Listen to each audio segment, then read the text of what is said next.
लोकतंत्र की हत्या है, इसकी कीमत भाजपा को चुकानी पड़ेगी। अखिलेश जी ने कहा है कि अगर इस बार बीजेपी आती है तो फिर वोट देने का अधिकार भी खत्म हो जाएगा। ये बंगाल में क्यों नहीं दिख रहा था कांग्रेस और टीएमसी के लोगों को?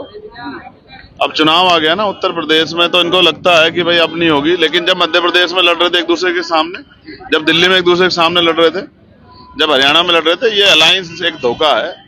बाकी आजाद समाज पार्टी जमीन पर काम कर रही है, नए दल परिवर्तन चाहते हैं और वो करके रहे। जैसे आप पूछ पर जा रहे हैं, अगर संवैधानिक आदमी हूँ और मैं संवैधानिक तौर पे लड़ाई लड़ता हूँ।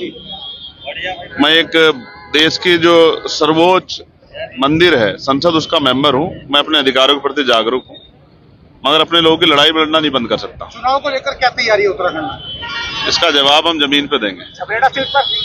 जबरेड़ा नहीं, पूरे हरिद्वार में देंगे। पीछे हमारे एक साथी खड़े हैं, पूरे हरिद्वार में जवाब देंगे। अच्छा भाई साहब, जिस तरह सांसद अब देखो, आप ये देखो, जिनको अब समझिए, जहाँ वहां भी लोगों में चोरी का भय नहीं है, तो आप समझिए फिर सत्य कहाँ है।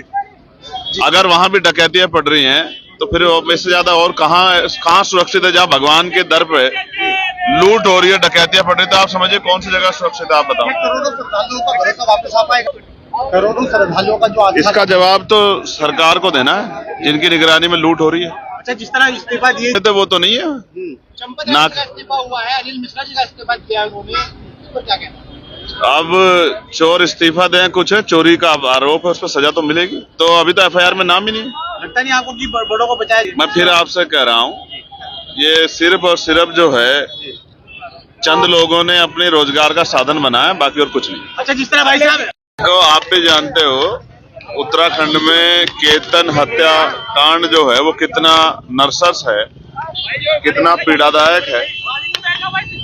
जिस तरह की घटना हुई है, हमारे लोगों में तकलीफ है, भय का माहौल है। वहां परिवार ने हम लोगों से आग्रह किया कि हम लोग आके उनकी आवाज उठाएं। मैं एक बेटा भाई होने के नाते अपना फर्ज अदा करने के लिए जा रहा हूं कि उस परिवार की आवाज बने और उस परिवार का मामला जो है, ये जो अन्याय उनके साथ हुआ, दोबारा किसी के साथ ना हो। और जिस तरह डर का माहौल है वो खत्म, उस डर के माहौल को वो ऊर्जा में बदले, डर का माहौल, और कानून व्यवस्था बहाल हो। इसलिए हम परिवार की पीड़ा सुनने के लिए आज जा रहे हैं। उत्तराखंड में जिस तरह कई ऐसी घटनाएं हुई हैं, सब लोगों को संवैधानिक तरीके से आगे बढ़ना चाहिए, ऐसा मेरा मांग भी है और ये होना भी चाहिए। कोई भी आंदोलन करना हो संवैधानिक रूप से होना चाहिए। अभी रोक के जाओगे, जहाँ संघर्ष होगा आपके साथ आज हम सड़क पर संघर्ष करेंगे। मैं उसी के लिए आया हूँ आपके पास। ये गलत काम करने जा रहे हैं। मैं आपको समर्थन देने आया हूँ। आप तो भाई हैं, हमारा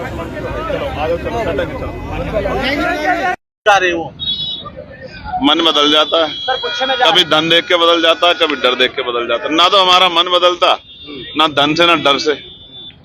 यहाँ तो गरीबों के आंसू पोंछने के लिए काम कर रहे, करते रहे। महाराष्ट्र में उद्धव गुट में फिर महाराष्ट्र को भी देख लूंगा। कैसे हो भाई?